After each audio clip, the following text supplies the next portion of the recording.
Welcome back to the studio. We are continuing our progress on the on-the-road quilt kit. As you can see behind me, we have the first 3 blocks done. We also have already pre-cut all of our background squares for the entire kit, just to make sure that we have all the pieces we need and we won't have any mistakes. I have selected this kind of robin's egg blue aqua color that I think to me looks like a vintage color. I can almost see like Formica countertop or kitchen cabinets in this color from the time period where we have the love bug and the love van. So I have my background piece. Even though I ironed it really good when I cut it, I'm ironing it again because I don't want any little micro wrinkles in it that would translate through to the actual block when the applique components are on there. Each of the monthly kits comes with its own color cover sheet. This is really great for a placement guide or for inspiration if you were going to reproduce this kit again. There's always instructions in there for how the process works. I've kind of read it many times, so I'm not going to read it again. And then we have our paper pattern.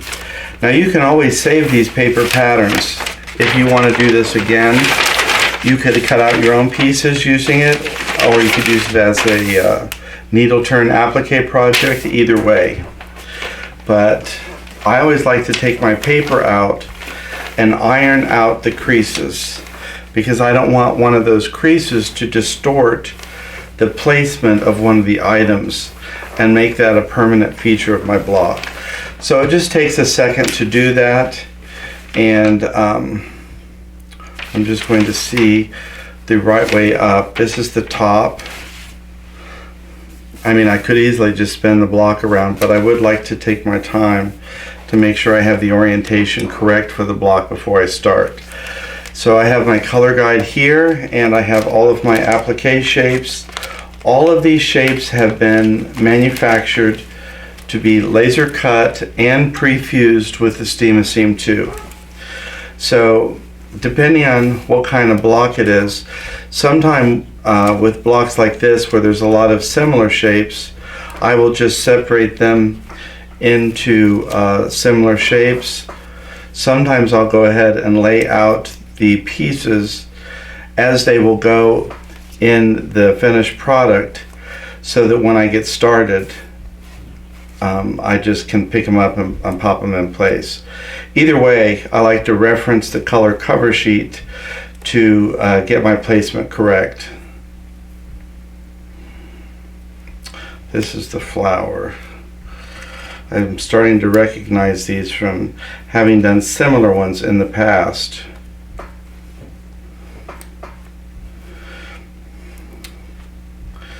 You can see I am putting these pieces in place similar to how they will be when they're finished.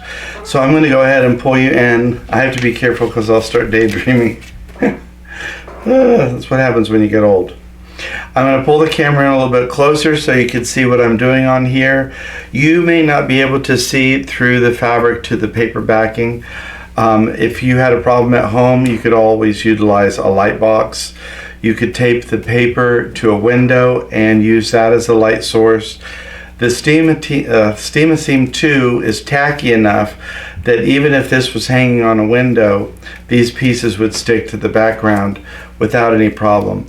It's not permanent until you fuse it, but it would work long enough for you to get the pieces in place. Also, any kind of glass top table, like a patio table or a dining room table with a light underneath it, would make a makeshift light box for you.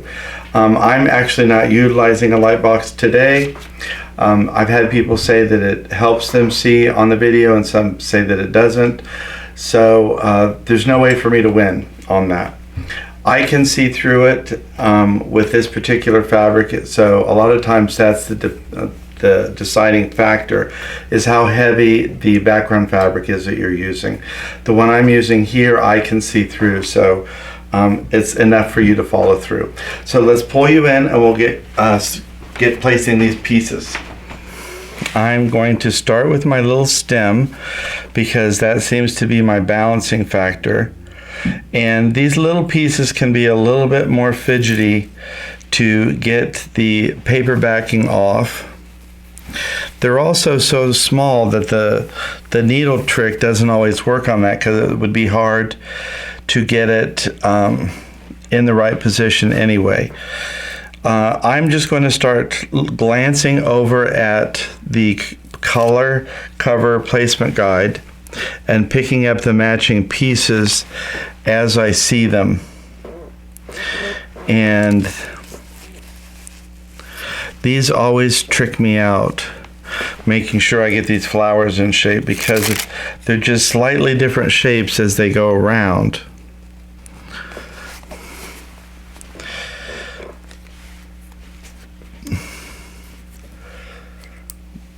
And I'm going to try and copy the pattern as closely as possible.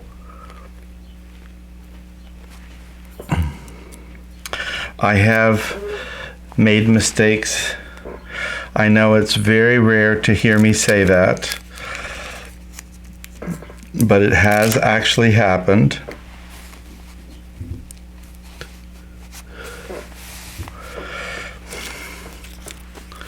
But this will be another one, even though it's a little bit larger, it will be another one that will be fairly easy to get the components in place. All of these will go together really quickly. And so it makes this project really fun.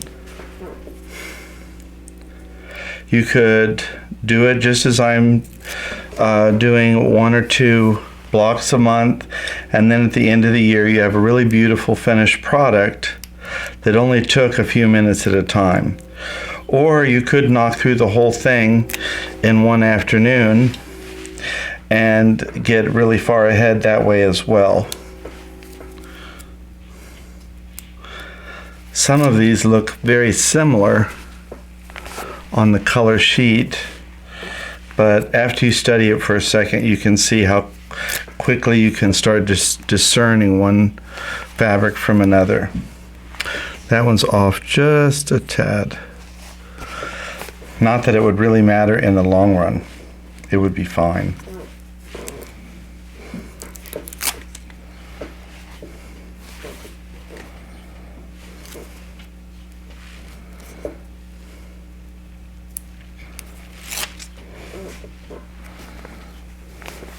It would be fun to work on something like this with somebody in the family, either younger or older.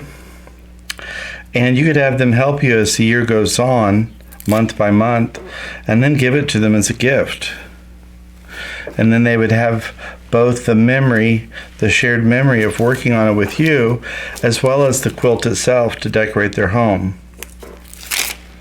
And wouldn't this be really cute for somebody that had a camper that actually went on road trips? Here I am again. I can't figure out the way it goes. I don't know if I'm just super lucky, but for me the paper backing always peels off really easily.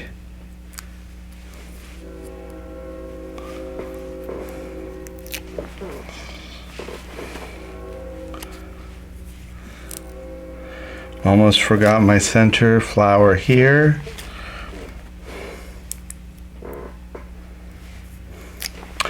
And it just occurs to me that I really like my background fabric. Sometimes it's hard to know when you're picking something out. It's fun for some people, it's torture for others, picking out fabric. I actually really like that part of the process. So it's always fun for me, but it is nice as the project goes on that you continue to be as happy with your selection as you were at the beginning. And I think I'm going to like this one. I also really liked the one we did for Hummingbird Garden, which was yellow, and it was certainly a brighter yellow than the original sample, but I quite like it. So I'm down to my last 3 shapes. You kind of have to be careful with this particular flower because the shapes are different but very similar, and the color fabrics are very similar but also different. So you have to pay attention a little bit, but it doesn't take that much to get it right. And once we put this piece on, we have a finished flower. And I can see my background has shifted a little bit, but I'm not going to move all those pieces.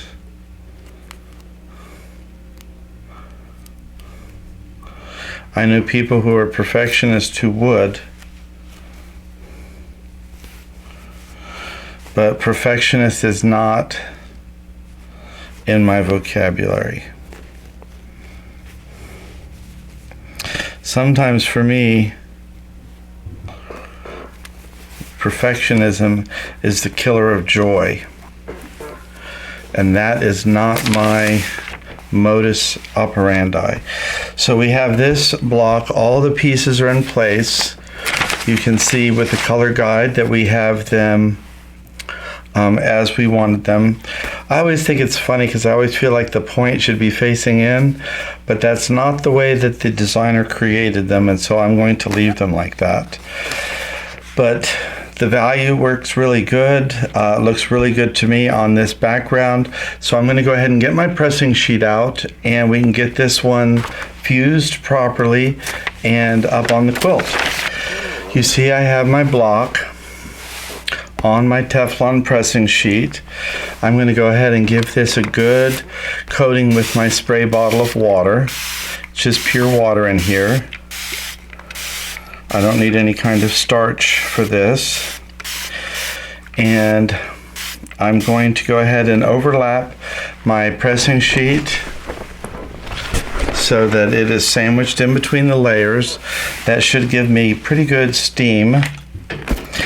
And the steam is required. The fusible that we use is called Steam-A-Seam 2. So steam is an essential component of this bonding process. So I like to leave a little bit of pressure on the iron. I need time for the heat of that iron to permeate through the Teflon pressing sheet and through each of the layers of the applique. As this is layered on the block, you'll know that there's fabric, fusible, fabric, fusible, fabric, fusible, fabric, fusible background. So you really have to give that heat time to permeate through all of those layers. Once I get this ironed really well from the top, I will go ahead and flip it over and re-spritz it and re-iron it again from the back down to make sure that every layer has bonded beautifully. Most people would err on the side of not bonding long enough when it comes to fusible. You cannot over bond the material. It's not going to evaporate into thin air. If you under bond, if you under fuse, what you're going to see signs of are gumming on the needle. Whether you're top stitching or quilting, if you're getting a lot of gum on the needle, that's an indication that like a free radical, it's free bonding that was still present that could be picked up with the needle. If it's bonded permanently the correct way, you're not going to get that big gummy needle. The Teflon pressing sheet, because I have it sandwiched in between the two, really traps that heat in. It traps that moisture in to make sure that it bonds properly. It protects the iron sole plate from getting any fusible material onto the sole plate. It prevents the fabric from getting scorched by the iron sitting in place too long. And it protects the edges of the applique in case you're pushing the iron side to side so you don't scrunch up your fusible. And this part is always the most boring part for me. It seems like it's going to take forever. And so I constantly have to talk to myself to slow down, take your time. But it's the part that I always want to rush through because I know I'm right there at the end.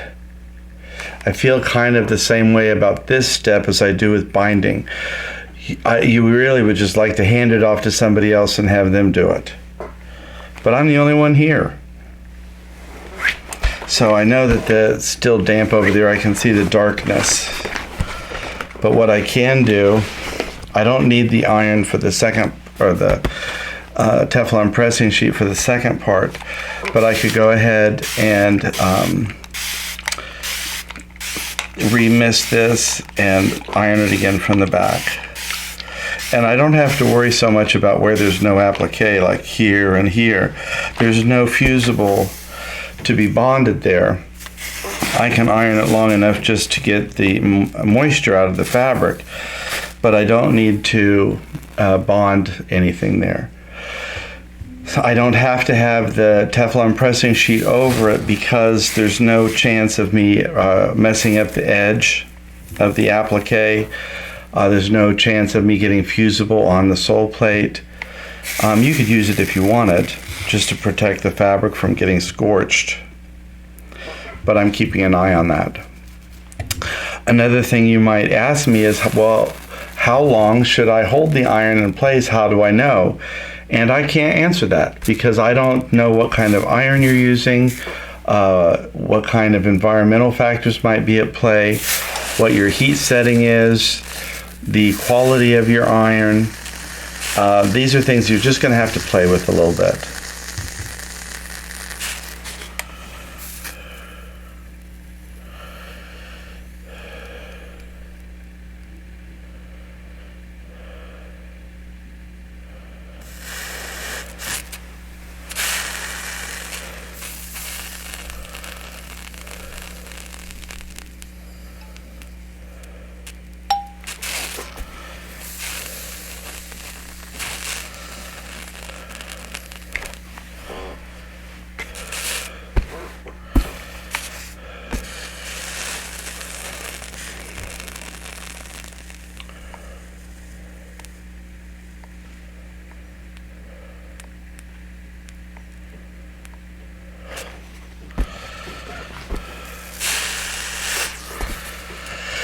In case you didn't notice, I was daydreaming again.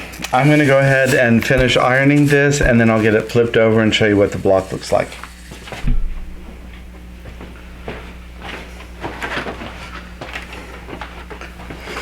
Well, we have block 1, 2, and 3 on the quilt. We have block 4 here on the table. I'm going to go ahead and show you what that one looks like. It's a beautiful little floral spray.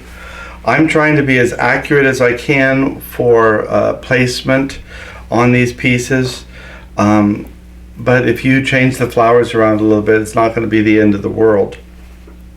These are available as a kit. I got it as a whole kit for this particular process on the road quilt.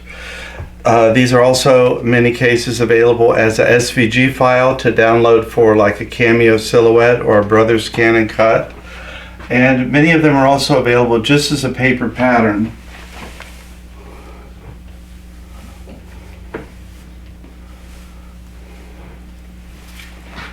So we have the top third of the quilt finished. As I stand back, I still am really happy with the background fabric. Now I have chosen different border, inner border and outer border, which you can't really see yet, but I really think it's going to be beautiful. This is a very busy one that pulled out all the colors. Mine's just going to be a slightly darker shade, and you saw that during the cutting phase. So we have our first 4 blocks done. Like I said, we're about, the top third is finished, but some of these are just one block, so it will continue to progress very rapidly. We're releasing these on the first Saturday of the month, I believe, and so you'll continue to see this progress through the year. I'm doing several recordings today because we have things that we're trying to get accomplished that are taking some extra time, and so this one I could get several done in a day, but we are releasing them on a schedule. I want to thank you all for your continued support of Urban Elements, Applique Element products, and of the channel, YouTube and Facebook. We really appreciate it, your support, because it helps to increase the viewership, and we love quilting, so we love to share quilting. Thanks for stopping by the studio today, and we'll see you again next time.